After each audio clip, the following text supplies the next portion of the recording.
Hi, and welcome to Tish's Tips, Volume 1.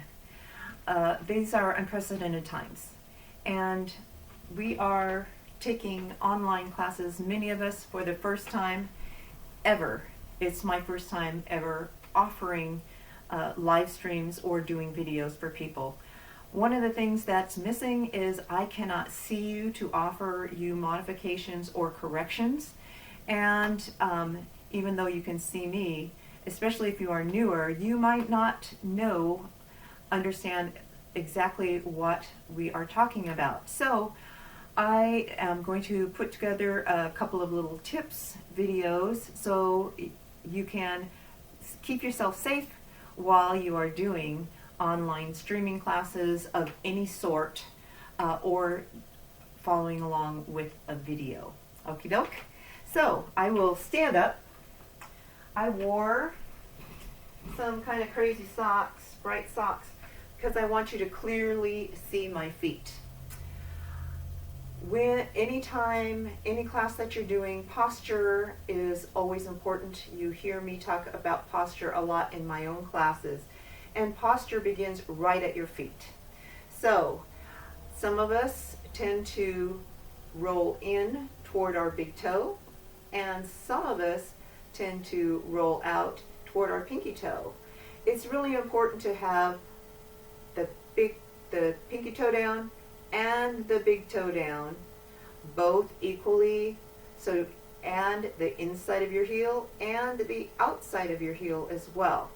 Now I have a nice solid foot on the floor, but I have flat feet.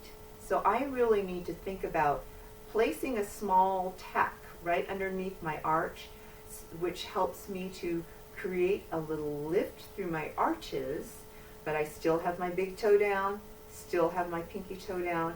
So now that has created tone through my legs. You could probably even see how that changed the shape of my legs, and it's all the way up through my pelvic floor. So now I'm good to about here. I need to lift up, roll up my shoulders, don't want to stay there, roll them back, press them down, allow your arms to just hang off of those shoulders. Floyd is lifted. Reminder, what is Floyd? Place your hands right here at the base of your ribs.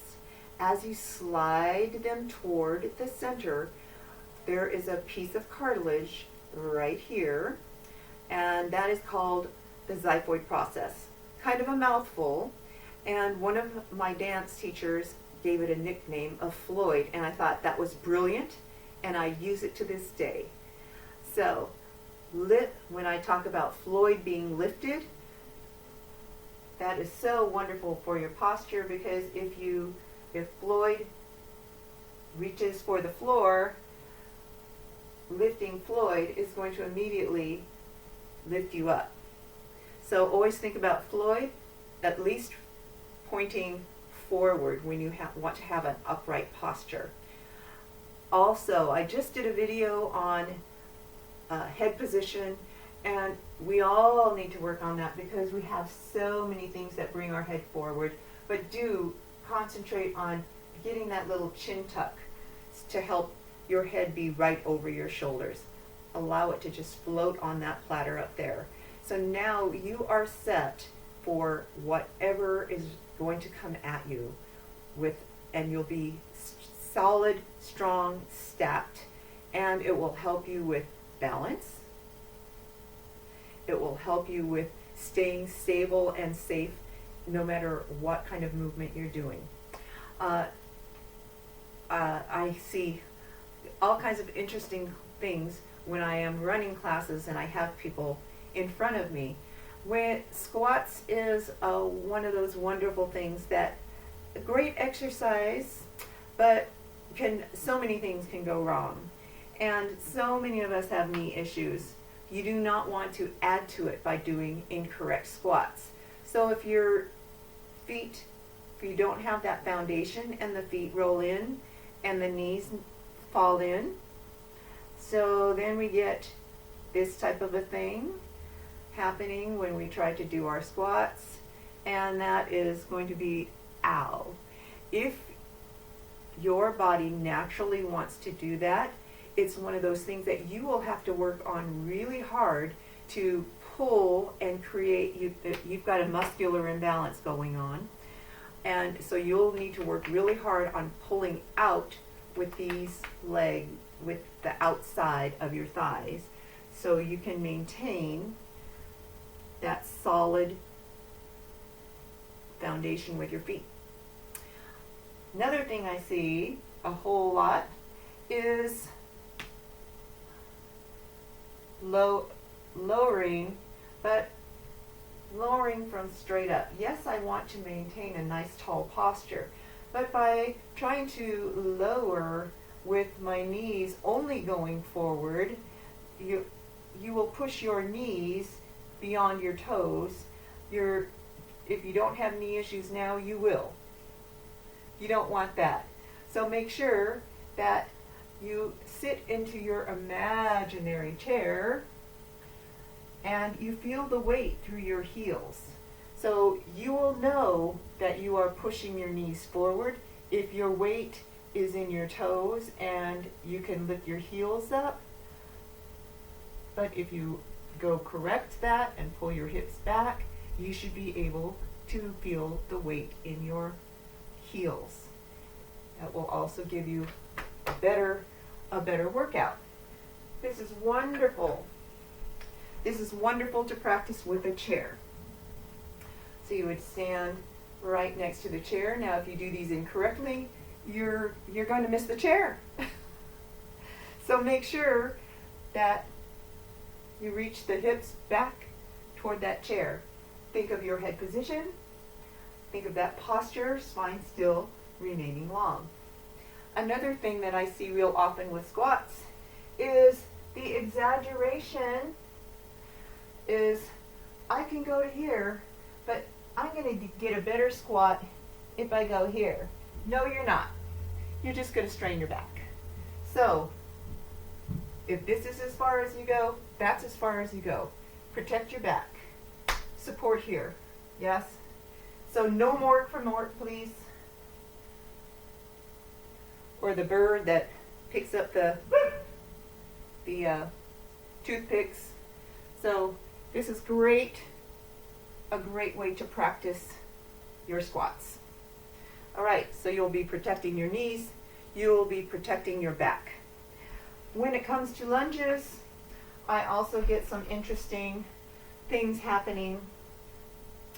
I often get I want to be more balanced, so I'm going to keep both feet on the floor, flat on the floor. Well, you might be more balanced, but trying to keep that leg down, that back foot down, I end up by seesawing forward and back. So I'm not doing one, I'm not doing an effective lunge. Two, I'm going to injure my Achilles. So please lift your heel off of the floor. That releases so that you can drop your weight straight down. This is the one where you do want to remain straight up and down. All right? So protecting your Achilles, protecting your knee on both sides. If this is good, this should be better. No, not necessarily. So especially if you're dropping below 90 degrees, same here. If you've got super healthy knees, I'm not going to tell you to never do it, but I love to err on the safe side of safety. So keep your hips above your knee. Yep. Breath. Some people have told me, why do you always tell us to breathe? We're not going to forget to breathe. Well, no, you will eventually let go of your breath. But some of us, when things get challenging, we'll hold our breath. And that is not good for us. So when we're challenging our cardiovascular and cardiorespiratory systems, you need your lungs to take oxygen you want that oxygen to continually flow to the muscles that you are challenging. But also, it's a safety issue for blood pressure. If you have heart issues, it's a big no-no. So be sure when getting challenged, sing with the song, talk out loud. Those of you that take my classes, you know that I insist on you counting out loud with me, because when you're talking, you cannot hold your breath. Well, kinda, sorta, but not really. So, the short and not so sweet explanation is when you hold your breath, you create this intense pressure on your chest. The heart pumps, and with that pressure on your chest, whoosh, everything goes out into your arterial tree. Then you continue to hold your breath because we're still working hard. Now this blood flow is trying to come back to your heart. So you just had this huge increase in your blood pressure. Whoo, hard out. But now you're holding your breath and your blood is having a difficult time getting back into the heart. Not as much can come back in. And so it creates an immediate drop in your blood pressure. So when you have a super high rise and then an immediate drop, little things like passing out, heart attack, fibrillation, all things that we don't want to happen for anybody. So that's why your instructors tell you to breathe. So keep breathing. Think about these little tips as you are doing your online classes, and I certainly hope that we will be back together in the gym soon where I can actually see you and offer feedback. But until then, monitor yourself, stay active, stay healthy, keep working out.